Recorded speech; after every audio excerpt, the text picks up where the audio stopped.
नमस्कार। Comparison of ragas इस series में आपका स्वागत है। तो आज हम दो सिमिलर रागों के बीच में कंपैरिजन देखेंगे। वो है राग भूपाली और राग देशकार। वैसे देखा जाए तो ये दो राग बहुत ही सिमिलर फील होते हैं, लेकिन ये राग एक दूसरे से बहुत अलग है। जैसे राग भूपाली में वादी और संवादी स्वर है गंधार और धैवत, और यही देशकार में वादी संवादी स्वर है धैवत और गंधार। राग भूपाली को रात्रि के पहले प्रहर में गाया जाता है और राग देशकार को दिन के पहले प्रहर में गाया जाता है। राग भूपाली पूर्वांग प्रधान राग है।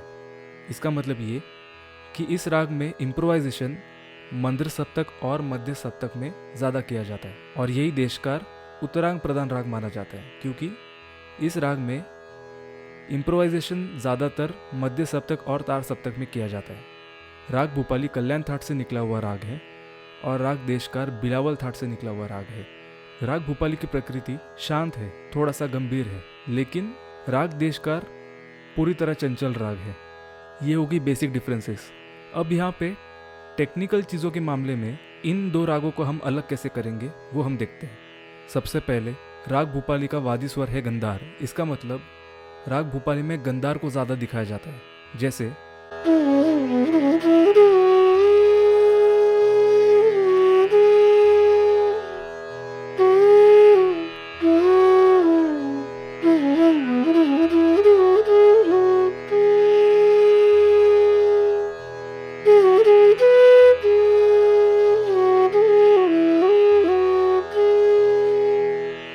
और राग देशकार में वादी स्वर है धैवत। इसका मतलब राग देशकार में धैवत को ज़्यादा दिखाया जाता है। जैसे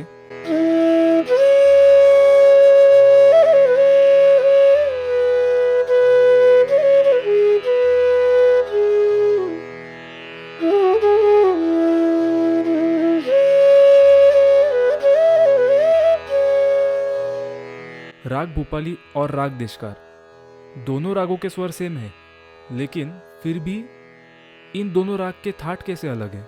जैसे राग भूपाली कल्याण थाट से है और राग देशकार बिलावल थाट से। तो इसका जवाब ये कि राग भूपाली में कल्याण अंग का प्रयोग किया जाता है। जैसे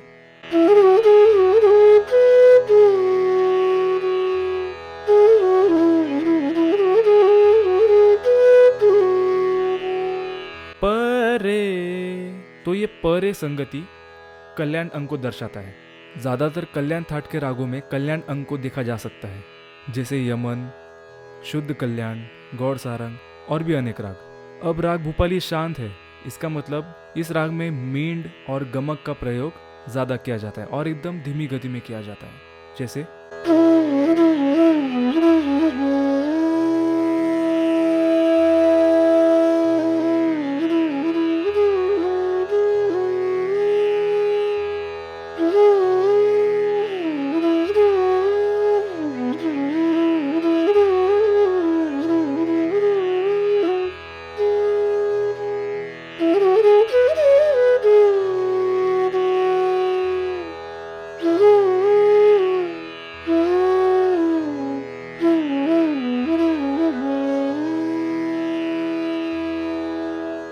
अब राग देशकार चंचल राग है। इसका मतलब इस राग में ज़्यादातर खटके, मुर्कियाँ इनका प्रयोग किया जाता है। जैसे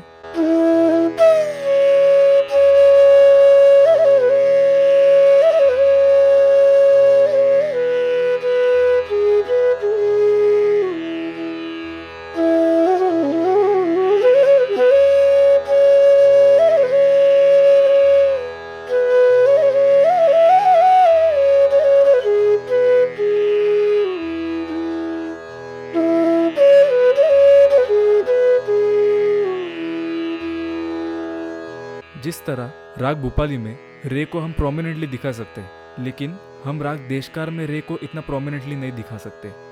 आरोह में दिखा सकते हैं, लेकिन अवरोह में रे को इतना प्रोमिनेंटली नहीं दिखाते।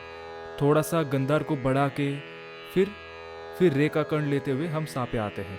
जैसे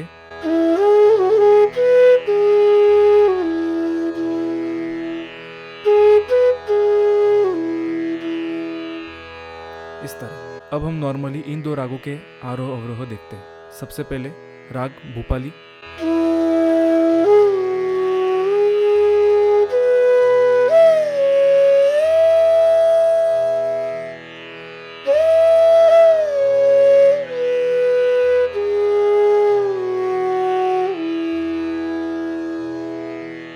राग देशकार।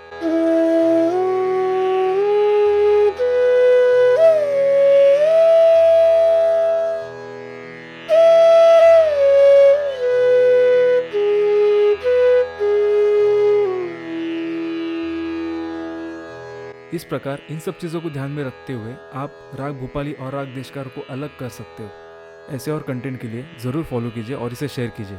Thank you.